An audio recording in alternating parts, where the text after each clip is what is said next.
गरीबी एक जटिल समस्या है जिसका सामना दुनिया भर में लाखों लोग कर रहे हैं।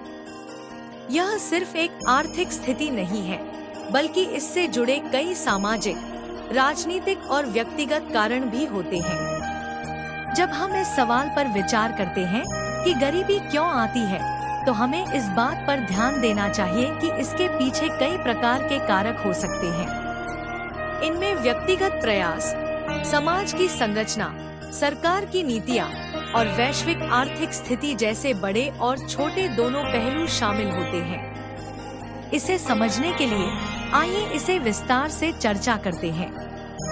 व्यक्तिगत कारण। गरीबी का एक प्रमुख कारण व्यक्तिगत स्तर पर होता है। यह जरूरी नहीं कि व्यक्ति की असफलता या आलस्य हो, बल्कि यह उनके सामने उपलब्ध संसाधनों और अवसरों की कमी के कारण हो सकता है।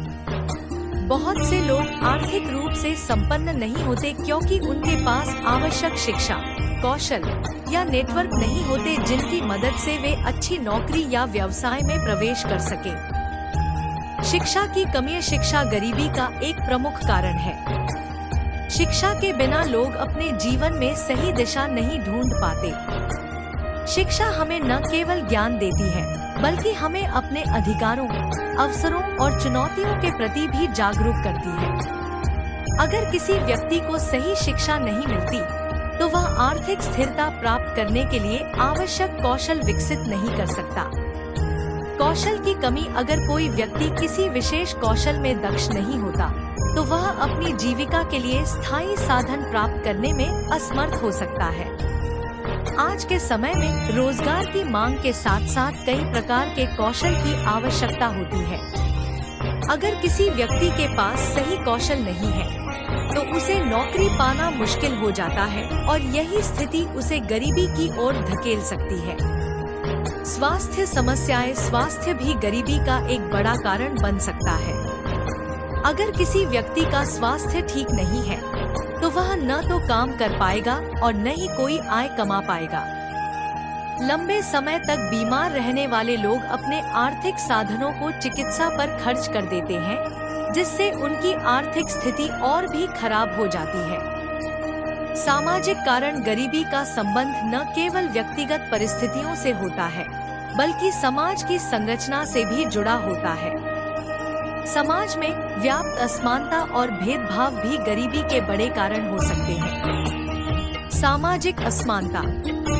कई देशों में समाज में असमानता का प्रचलन है। समाज के कुछ हिस्सों को अधिक अवसर मिलते हैं, जबकि अन्य हिस्से वंचित रहते हैं। यह असमानता जाति, लिंग, धर्म और क्षेत्रीय आधार पर हो सकती है। जो लोग इन वंचित समुदायों से आते हैं, उन्हें शिक्षा, रोजगार और अन्य अवसरों से वंचित रखा जाता है, जिसके कारण वे गरीबी में फंस जाते हैं। जातिगत भेदभाव।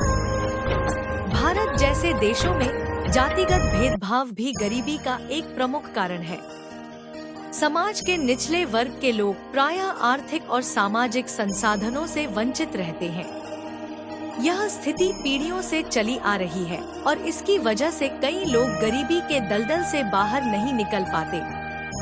आर्थिक कारण। अर्थव्यवस्था में मंदी, बेरोजगारी और आय में असमानता जैसी समस्याएं गरीबी को बढ़ावा देती हैं। कई बार लोग गरीबी में इसलिए भी गिर जाते हैं क्योंकि वे एक अस्थिर अर्थव्यवस्था में रहते हैं। बेरोजगारी। बेरोजगारी गरीबी का एक प्रमुख आर्थिक कारण है। जब लोगों को काम नहीं मिलता, तो उनकी आय बंद हो जाती है और वे गरीबी में फंस जाते हैं। इसके अलावा अगर रोजगार के अवसर कम होते हैं, तो लोग रोजगार पाने के लिए उचित वेतन की भी उम्मीद नहीं कर सकते। इससे उनकी आर्थिक स्थिति और कमजोर हो जाती है। आर्थिक असमानता। समाज में आर्थिक असमानता भी गरीबी का एक बड़ा कारण है।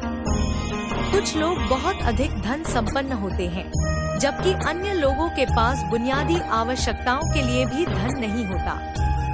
इस असमानता का कारण कई बार सरकार की नीतियां भी होती हैं, जो अमीरों को अधिक समर्थन देती हैं और गरीबों की स्थिति को अनदेखा करती हैं।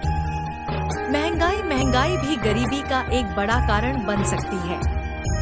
जब वस्तुओं और सेवाओं की कीमतें बढ़ जाती हैं, तो लोगों की क्रय शक्ति कम हो जाती है। विशेष रूप से गरीब वर्ग के लोग इस महंगाई का सबसे ज्यादा प्रभाव झेलते हैं। उनकी आय सीमित होती है और जब उनकी जरूरत की चीजें महंगी हो जाती हैं, तो वे आर्थिक रूप से और अधिक संघर्ष करने लगते हैं। सरकारी नीतियों का प्रभाव गरीबी का एक अन्य महत्वपूर्ण कारण सरकारी नीतियां होती हैं। अगर सरकार की नीतियां गरीबों के हित में नहीं होती, तो उनके जीवन को बेहतर बनाने के लिए आवश्यक संसाधनों की कमी हो जाती है। इससे गरीबी का चक्र चलता रहता है। भ्रष्टाचार कई बार सरकारी योजनाओं का लाभ जरूरतमंदों तक नहीं पहुंचता, क्योंकि भ्रष्टाचार की वजह से धन का दुरुपयोग हो जाता है।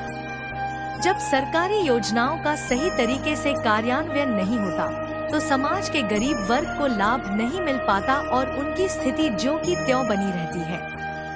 असंगठित क्षेत्र का प्रभाव। कई गरीब लोग असंगठित क्षेत्रों में काम करते हैं, जहां उन्हें उचित वेतन और सामाजिक सुरक्षा नहीं मिलती। ये लोग अक्सर दैनिक मजदूरी पर निर्भर होते हैं और इनके पास भविष्य के लिए कोई बचत नहीं होती। किसी भी आर्थिक संकट में ये लोग तुरंत गरीबी की स्थिति में आ जाते हैं। वैश्विक कारण। अंतर्राष्ट्रीय स्तर पर भी कई ऐसे कारक होते हैं जो गरीबी को बढ़ावा देते हैं। इनमें वैश्विक व्यापार नीतियां, अंतर्राष्ट्रीय ऋण और विकसित देशों का प्रभुत्व शामिल है।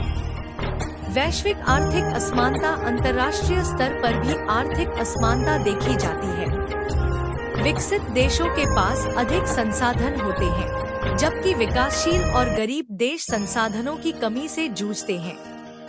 यह असमानता वैश्विक व्यापार और निवेश के दौरान भी देखने को मिलती है, जहां गरीब देशों को बहुत कम लाभ मिलता है। अंतर्राष्ट्रीय ऋण। कई विकासशील देशों पर भारी अंतर्राष्ट्रीय ऋण होता है, जिसे चुकाने में उनके सारे संसाधन समाप्त हो जाते हैं। इससे उन देशों की सरकारें अपने नागरिकों के लिए बुनियादी सेवाओं को भी उपलब्ध कराने में असमर्थ हो जाती हैं और गरीबी बढ़ती जाती है। प्रेरणा और समाधान। अब सवाल आता है कि इस गरीबी से कैसे निकला जाए। कृष्ण के जीवन से प्रेरणा लेते हुए हमें समझना चाहिए कि जीवन में संघर्ष अपरिहार्य है, लेकिन सही दिशा और उद्देश्य के साथ संघर्ष किया जाए तो सफलता प्राप्त की जा सकती है। भगवद गीता में श्री कृष्ण ने अर्जुन को प्रेरित किया कि वह अपने कर्म को पूरी निष्ठा के साथ करे, लेकिन परिणाम की चिंता न करे। यही सिद्धांत गरीबी से उबरने के लिए भी लागू होता है। कर्म का महत्व। कृष्ण ने गीता में कहा है, कर्मण्येवाधिकारस्ते मा फलेषु कदाचन, यानी तुम्हारा अधिकार केवल कर्म करने पर है, फल पर नहीं। गरीबी से निकलने के लिए यह महत्वपूर्ण है कि हम अपने कर्म पर ध्यान दें। चाहे हालात कैसे भी हों, हमें मेहनत और लगन से अपने लक्ष्य की ओर बढ़ते रहना चाहिए। दृढ़ निश्चय और समर्पण। दृढ़ निश्चय और समर्पण गरीबी से बाहर निकलने के महत्वपूर्ण तत्व हैं। हमें अपने जीवन में कठिनाइयों का सामना करते हुए अपने लक्ष्यों के प्रति प्रतिबद्ध रहना चाहिए। कठिनाइयाँ जीवन का हिस्सा है, लेकिन दृढ़ निश्चय और कर्मशीलता से हम उन्हें पार कर सकते हैं। संतुलन और समर्पण। कृष्ण ने हमेशा संतुलन और समर्पण की बात की है। हमें अपनी मानसिक स्थिति को